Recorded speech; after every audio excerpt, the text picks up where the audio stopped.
अन्न प्राप्ति गर्नको लागि।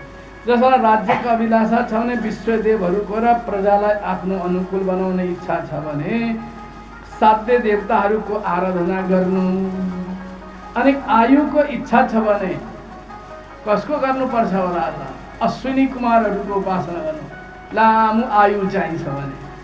पुष्टिको इच्छा वालेले पृथ्वीको र प्रतिष्ठाको चाहना छ भने लोक माता पृथ्वी र देव आकाशको सेवन पूजन गर्नु। सौन्दर्य चाहिन्छ भने कसको गर्नुपर्छ होला? सुन्दर बन्ने इच्छा छ भने अब गन्धर्वहरू हो। अब यहाँ कि अब 60 पुगेर नागिसकेका 70-80 भने सुन्दरता चाहिएको छैन।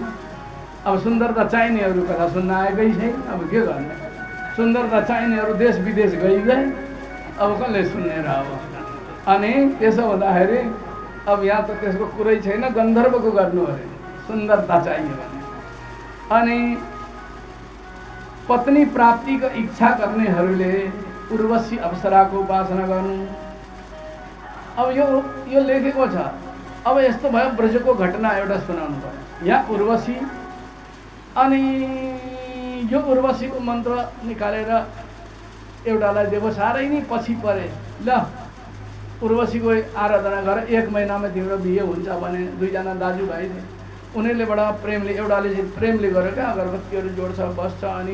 अनि उर्वशी नमः भन्दै जप गर्न थाल्यो। त्यसलाई दिएपछि 1 महिना पनि जप्नु परेन। 16 दिनमा त मान्छे कुरा गर्ने आइगए, बिहेको कुरो छिनी पो हाले। 16 दिनमै काम बन्यो त्यसको। अब यस्ता मन्त्र छन् क्या यहाँ भनेको। अनि अब पत्नी चाहिनेलाई पनि मिल्दो रहेछ। कतिजना कामना यो लेखेकै छ नि, यी मन्त्रहरू हो नि त। अनि त्यस्तो छ। अनि अब कसैलाई नजपी पनि मिल्यो, मस्तरामजीले जप्नै परेन। अब के गर्ने? अनि यस्तो पनि छ। अब लीला यस्तो मङ्गलमय हुन्छ। अब यसै गरिकन अब अकाम सर्वकामो वा मोक्ष काम उदारदिः तीव्रेण भक्ति योगेन यजेत पुरुषं परम। ल सबैभन्दा ठुलो मन्त्र फेरि यहाँ लेखिदिए। यदि कोही कामना छैन भने अथवा समस्त कामना छ भने के गर्ने भने परम पुरुष नारायणको उपासना गर्नु, भगवान श्याम सुन्दरको उपासना गर्नु। तपाईको कामना भए पनि कामना नभए पनि भनेको भगवान चाहिँ के हुनु रहेछ चाहिँ भाट भटिनीमा जाँदा सबै सामान मिल्छन् नि। भगवान चाहिँ भाट भटिनीको दोकान जस्तै नि छ। अनि अरू भनेको एउटा घुम्तीमा बसेका छन् नि, कोही पान बेच्ने छन्, कोही के बेच्ने छन्।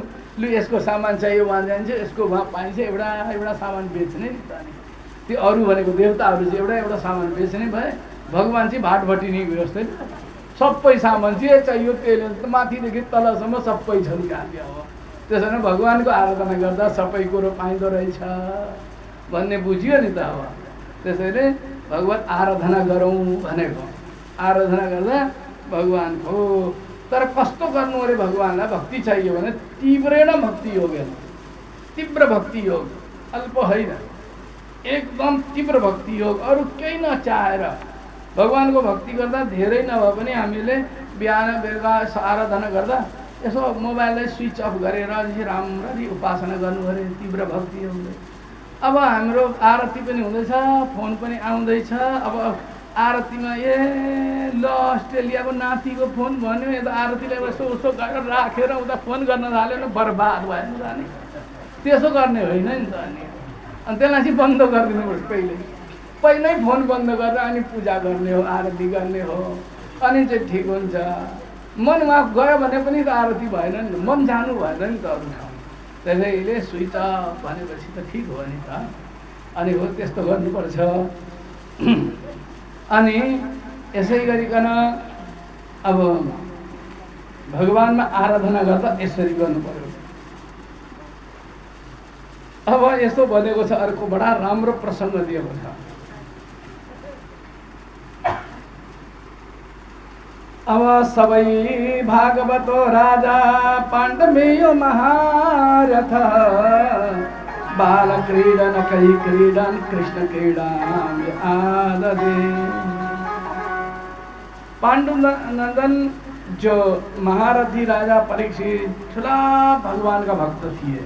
यस्ता भक्त थिए कि बाल्यकालमा पनि सानो हुँदा पनि खेलनासित खेल्दाखेरि पनि समय पनि उहाँ श्रीकृष्णको नै रस लिनुहुन्थ्यो।